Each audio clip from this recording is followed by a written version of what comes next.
Though the consequences of the classic gold standard were complex, it basically worked on the premise that currencies shouldn't really change in value relative to each other. Instead, it held that weaker economies should accumulate less wealth and stronger ones more. Today, currencies change in value relative to each other based on the strength of each nation's economy. This makes wealth relative, which under the gold standard it is not. The significance of this important difference will become more obvious as we continue on. During the classic gold standard period, the balance between imports and exports from country to country was maintained through what's called the price-specie flow mechanism. That's economists speak for when our economy is booming, gold flows to us. When it's weak, gold flows away. Here's an example. Imagine we create some great new American product that everyone in the world wants to buy. Our economy is booming, and there are more goods and services being produced and made available to consumers. Since the value of the dollar is fixed to gold, we can't create more dollars without having more gold.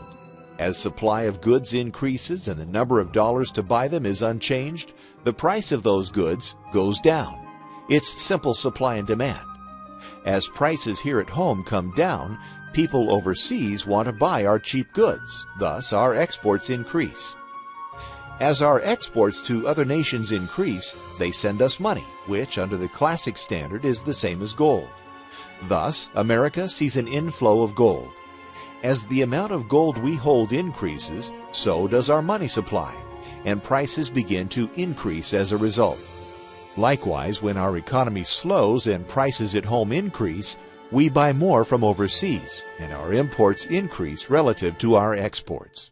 In sum, it looks like this.